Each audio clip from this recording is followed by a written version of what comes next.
Thank you, Mr. Speaker. Good afternoon. Good afternoon. I wasn't going to speak today on this because I know the very good work that has been done by the committee to broker such a tough topic. But those of you who know me in this chamber know that housing and that word affordable housing is very important to me. I've said many times, if it wasn't for Navy housing when I was growing up in my family, I don't know where we would have lived. I have advocated over and over for affordable housing, true affordable housing in our community.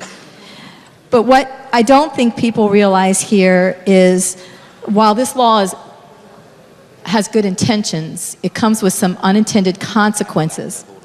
And the first piece is that I know when we couldn't afford to live in a home that I thought was absolutely beautiful when I was growing up and we were waiting on that list, that I would go to school and people would say, "Oh, you live over there in that trailer." And they would point that out because young kids could be cruel. And what happens in my town is that a builder comes in and he wants to put something in that doesn't conform, and he doesn't like the conditions that our planning and zoning has put around that. And do you know what he says? He uses that appeal process and basically puts his finger up at our planning and zoning, doesn't want to come and work with them, and says, "Well, I'm going to go in under the 8-30G appeal and I'm going to apply some affordable housing units to this development." And instead of having them conform so that family who's living there could assimilate and be part of it and wouldn't be pointed out and says, "You're the one who lives in the trailer down at the end of the street." He builds something that's so big on such a small lot that it's like putting an X on it and saying, "Come make fun of me." Because that's what has happened to some of those kids. I know. My kids were part of that when I was growing up. My sisters and I lived with that. And so to say that we are in our community fighting affordable housing is absolutely wrong. What we're trying to say is that these predatory builders who are using a good law to put in something that does not allow families to assimilate is wrong. Absolutely wrong. And just to tell you, you can look it up online because it's on Patch in Milford, a builder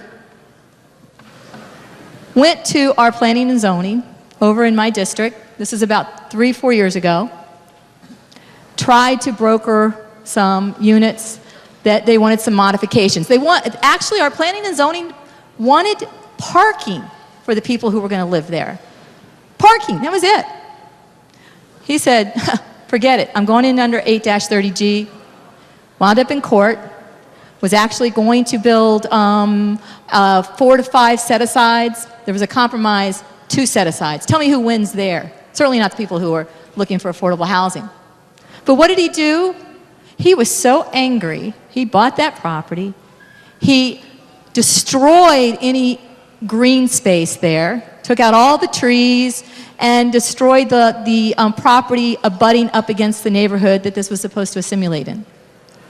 Literally last week, one of those neighbors, who actually supported him putting this in a reasonable way, had just finished putting a roof on their house. Talk about unintended consequences. Hey, I supported your project. You didn't do what you said.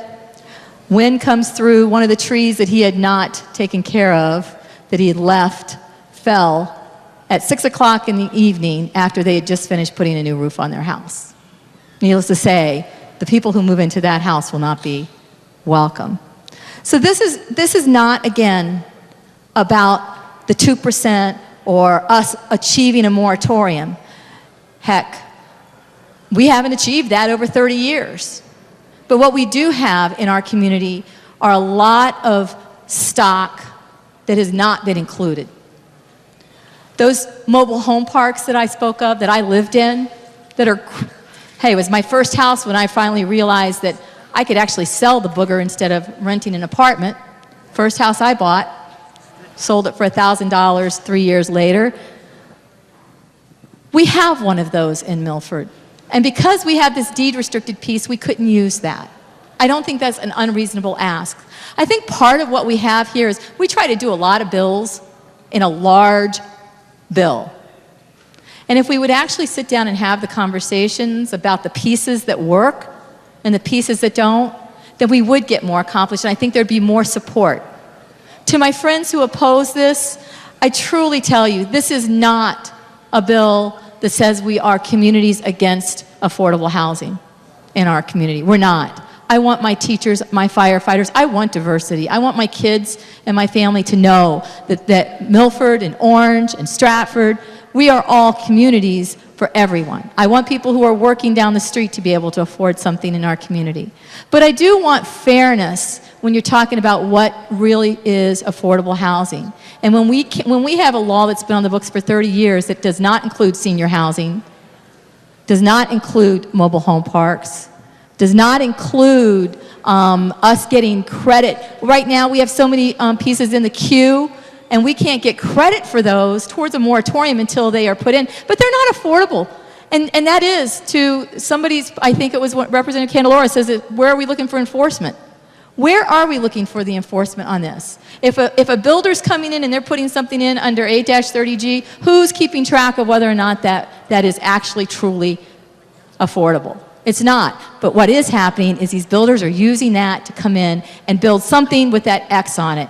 And I can't have that happen anymore. Not for the families who deserve affordable housing, and not for the families who deserve their roof to stay on their house. So I do hope you will help support this and override it. Thank you.